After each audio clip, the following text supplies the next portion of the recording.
my pleasure, therefore, to introduce to you Dr. Raphael James, the Director General, Center for Research, Information Management, and Media Development. You're welcome to Close Flow. Thank you very much, sir.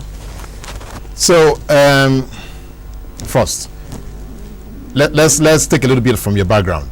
Okay. So, which media were you dealing with, or what? Or you were not into this soft sell business, were you? No, not really. I remember I started my career with Newswatch Communications. Okay. I was in the special duties department as in research of Newswatch. We were brought in to work on the second edition of the Who is Who in Nigeria. I think the first edition was done by Yakno also. Then when he left, they brought us in to work on the second edition. So I actually started my career with Newswatch Communications. And since then, okay, well, so let's leave the media now. Okay. So why did you run away from the media? You didn't like the limelight, or you didn't like the brown envelope, or what exactly changed? Well, the brown envelope, I never practiced that. I worked with Newswatch for 2 years, and for some reasons, I felt I needed to move on. I needed a change of environment, and I pulled out from Newswatch, and I wanted to be on my own. I left Newswatch with the idea of going to set up something for myself. Interestingly, just about the time I pulled out, my godfather, Chief Alex Akele, who was the former Minister of Information, was appointed chairman of the National Reconciliation Committee in Abuja. Yeah. And so he dragged me along as a special assistant on research. Okay. So I found myself working in the presidency in Abuja. Okay. So that seemed to have shaped your decision to now start a private initiative. Not really. Like I said, as when I was leaving Newswatch, I wanted to be on my own. But you see, there were a lot of things that were involved. Beside the capital, I also felt I needed to get training, from here and there. I worked with Chief Akele for not very long. Some other things, one or two things happened along the line in the presidency. We know we're under the military regime then. And I am going to use the word absconded. I absconded. And I ran back to Lagos. Okay. And went into hiding for some time. Then after that, I got yet another job with the Nigerian Philippines Chamber of Commerce and Industry, where I worked as the administrative manager.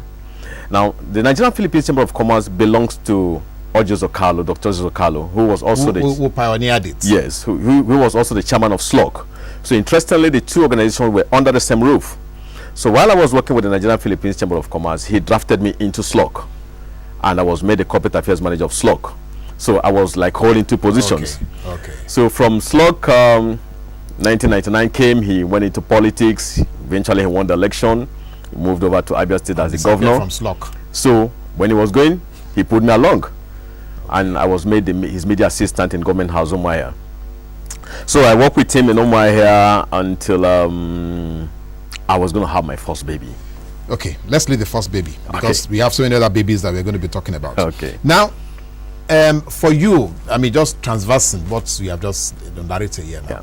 So how much of informal education do you think would impact on the life of, maybe on Nigerian youths? I mean, how much of informal education? Because all you have narrated now, you didn't seem to have had any formal training for some of these things.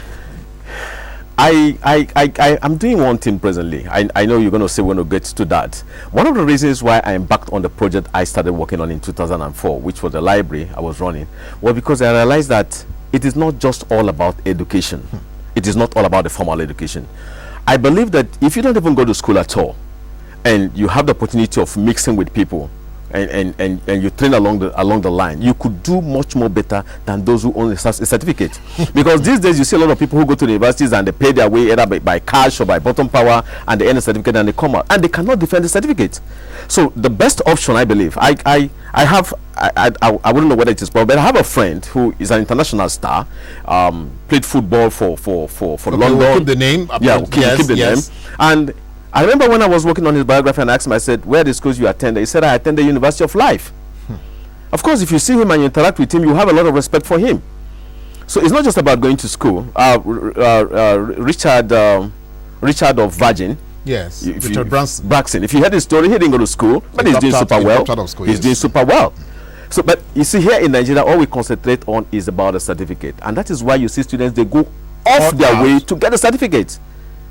You want to look for a job and they'll tell you if you don't have a first class and you don't have 21 years experience, if you have not practiced somewhere, how are you going to get that? You have to give this younger one the opportunity to practice.